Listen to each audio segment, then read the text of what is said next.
YouTubers, Kryten here. Great to see you. I'm just introducing a little reminiscence of Red Dwarf courtesy of Mr. Hobbit Llewellyn. Hello there YouTubers, welcome to the story of Red Dwarf Part 2. So in 1989, two new cast members appeared in the show. One was Robert Llewellyn playing Kryten, the mechanoid, Kryten 2X4B523P, what a jerky middle name. And the other new recruit was Hattie Hayridge, who played Holly. So when I actually went to see Rob and Doug, the writers of Red Dwarf, in 1988, I believe it was, they said that, you know, we want you to play this character. Well, I'd seen Red Dwarf. I'd seen probably 2 or 3 episodes by chance, and I thought it was great, and I didn't know much about it. And what the episode I hadn't seen was the episode called Kryten, in which an actor called David Ross played the part of Kryten.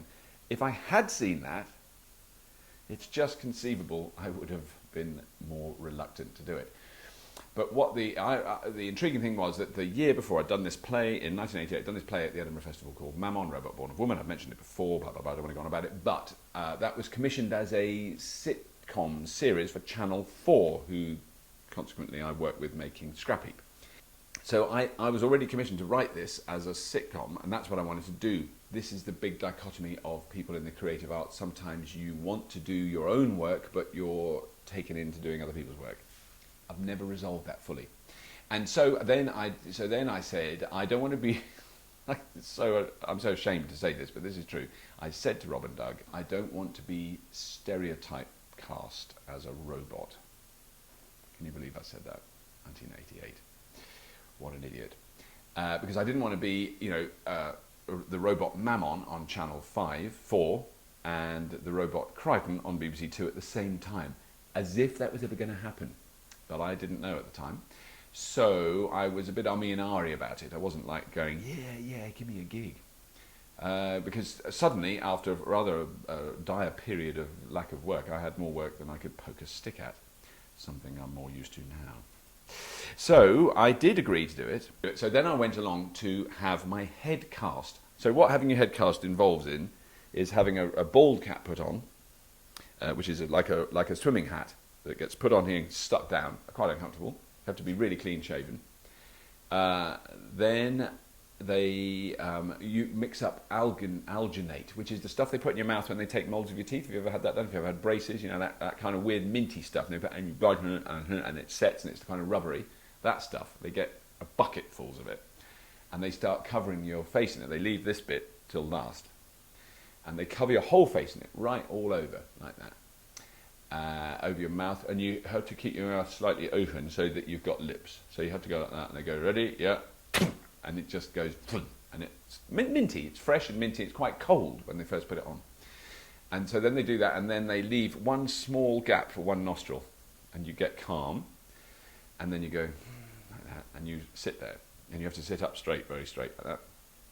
And then they cover your eyes, so your eyes are covered, your ears are covered, your whole head is covered in this gunge, and then they cover your last part of your nose up, and then you can't really hear anything, and then you hear this frantic scrabbling, and then you feel this weight going on. This is plaster of Paris to reinforce the mould, and that is then built up in a structure around your head with a kind of seam down there. They build up sort of 2 ridges. Plaster of Paris bandage. You know, you break your leg, you break your arm, you get that bandage put on. Whole head covered in that. Whole head covered in that small hole here. They then build a straw into it so that the plaster of Paris liquid doesn't go up your nose.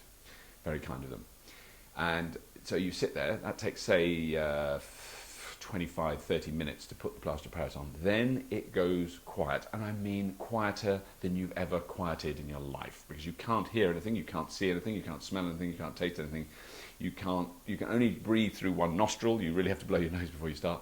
And you sit there because the plaster of Paris has to set. They can't take it off before it's solidified. That stuff solidifies very fast. If you're in the real world and you're working with it, you've got to work fast, but when you've got it all over your head, it takes a millennium to set.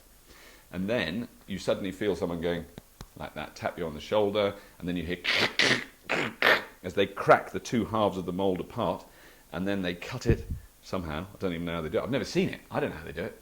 And then suddenly this thing goes, off the front of your face and go, because you can suddenly see him breathe again. And it's really shocking, and your face feels so fresh. It's like having a facial. Anyway, so then they take that off. Then they stick those two bits together. They fill that plaster of Paris. They get a mould of your head. On the mould of your head, they then build up the shape of the mask. And this is what you end up with. That is the last Kryten mask in existence that isn't in lots of different pieces. Very, very flesh-like. It's very warm to the touch. It's not like clammy.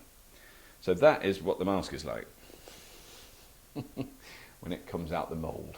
And it's actually not, it's actually more. Now, here's one. Here's one I've already used. This one I did save from the last series. And this was how the colour of Kryten. You can see that's a really old one. This one's slightly newer, so it's lighter. But as you can see, there's no face. It's rather disturbing, isn't it? Kryten, what's happened to you?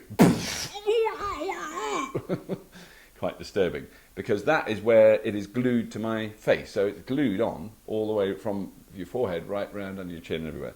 So the only way they can take that off, they have to destroy that. So what they did this last time, I think this is one of the last ones I ever used, was they tore the bits off, because I said, can you save that bit? So they tore the face off, basically. They tore my face off and removed this bit. So this bit is, glad it's not, smell tube. Yeah, so when I was in the full costume, as you can see from this, there's no part of your body was exposed. If you stuck your tongue out, it was. And my eyeballs, my actual eyeballs, because everything else was covered right down to my eyelids, everything covered in makeup. So this took about 2 hours in the morning, and then I put the costume on, took about another half an hour. Here he is, little Kryten. I love this model, it's fantastic, isn't it? But as you can see from that, there was no part of the human body exposed to the air, except the eyeballs. Oh my God, my eyeballs are exposed to the air. So, I think I'd done series 3, 4, 5, and I kind of understood that it was popular in this country, but I didn't get that buzz on the streets. Like if Craig walked out in the streets, people just shouted at him and they said Smeghead, and Chris Barry went down the shops and people go shout out, Rimmer, you're a Smeghead, like that. Danny John Jules, people just walk by and go, wow!